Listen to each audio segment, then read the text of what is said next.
Hi, everybody, and welcome back to the SoCap Improv Comedy Podcast. My name is Ralph. I am the owner and artistic director of the SoCap Comedy Theater in Toronto. That's at 154 Danforth Avenue. We're above the Black Swan Tavern on the second and third floor. We have shows, classes, events happening there. You can rent our space. And of interest to anybody who doesn't live in Toronto or potential interest, I shouldn't say it's of interest. I don't know you. I do an online class through Zoom every Wednesday at 6 o'clock Eastern, and that's open to anybody on the planet. All you need is an internet connection. And that would be about it.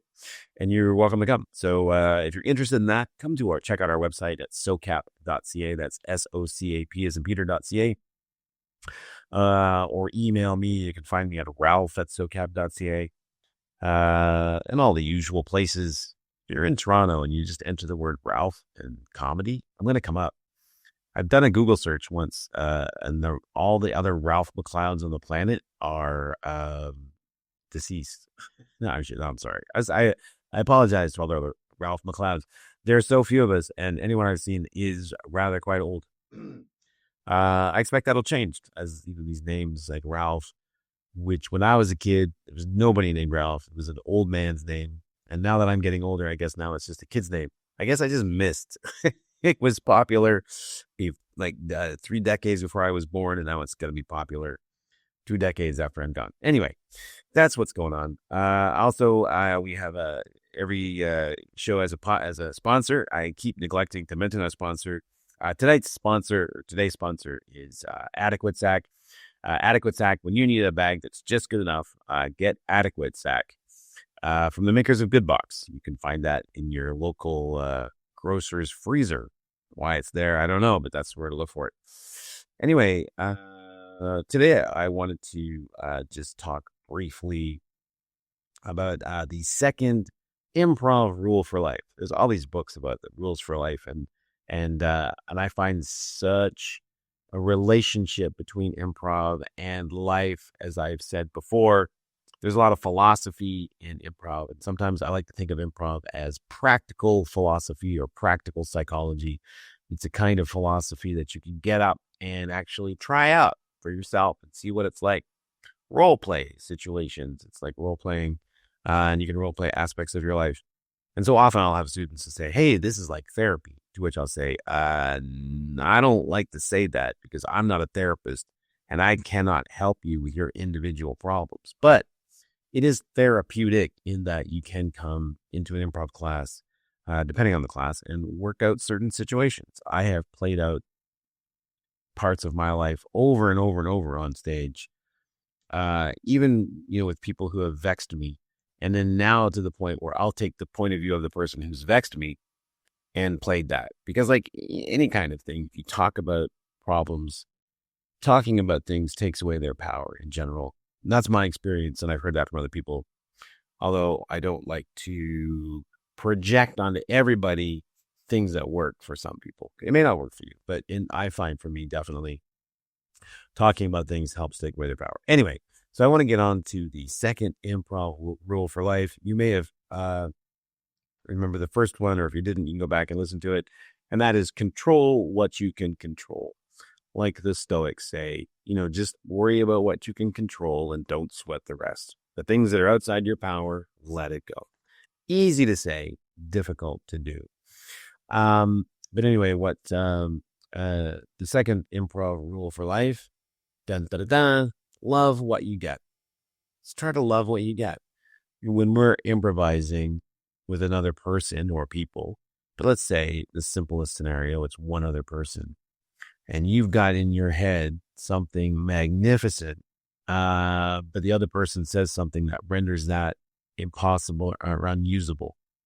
And it's easy in those situations to get frustrated, to try to go back and give them a bigger hint and change things. But at that point, we've fallen out of play. And the best option in that situation is try to love what you get. And sometimes this is also communicated by the expression, say yes. Say yes. Say yes to what's happening. And I'll have a podcast coming up soon where I'll talk about yes and how that, to me, saying yes is one of the two most misunderstood improv concepts in my experience. So we try to love what we get. I may walk into a scene and I might be like, oh boy, I want this person to be my child because I want to yell at them or whatever. And they turn around and say, doctor, have a seat. And all of a sudden you're like, oh, wait, the thing I had planned doesn't work anymore. And now I'm upset because this person didn't know what was in my head. Pardon me, didn't do it. And now I'm left scrambling. So in that situation, you got to jettison the idea that that was your child. Listen to the, doctor. I can't remember what I said. A doctor, come on in. And just go with it. Right. Thank you very much for inviting me into your office. Or like, you know what? You can kiss my butt. I'm not coming into this sorry excuse for an office. Either one is fun. It depends on what you want to do and what's more fun. There you go, right? There's one of those things like, wait a minute. I thought I have to say yes, I have to go into the office. No, you don't. Nope. You have to say yes to the idea that there's a guy who's a doctor, who called you a doctor, who's inviting you into their office. What you do with that is totally up to you. They also have to love what they get. So, not have to. I'm say try to, right? This is a goal. This is a best practice, a thing we work toward. If you're in my class, I'll always say process. We're concerned about process or systems, if you prefer that kind of way of thinking about it. Not product, not expectations, not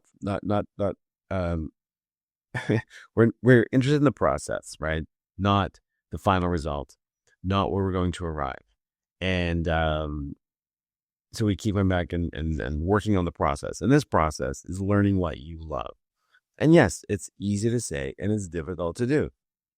And I freely admit that there have been times I see the end of a thing coming so clearly and the other person misses it. And boy, it's hard to suck it up and go like, you know what you just said? That was perfect.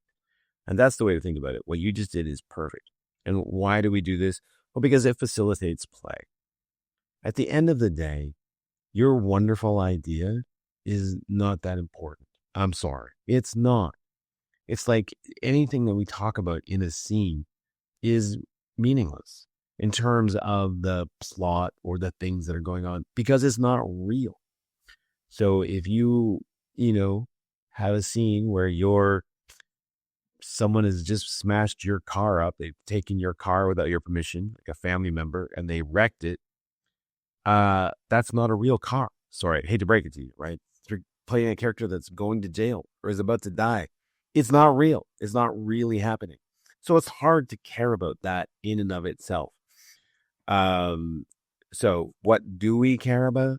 How the how the actors are relating to each other, how the emotional stakes between the characters are changing moment to moment.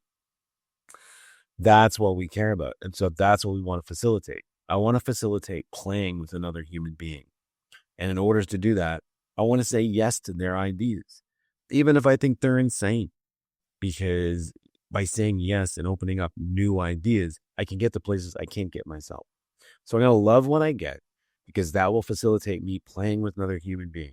Now, at the end of the day, I get 3 things or 5 things in a row that I don't love and I have to pretend that I do and I try to work with them. I'll have a conversation with that person after the show.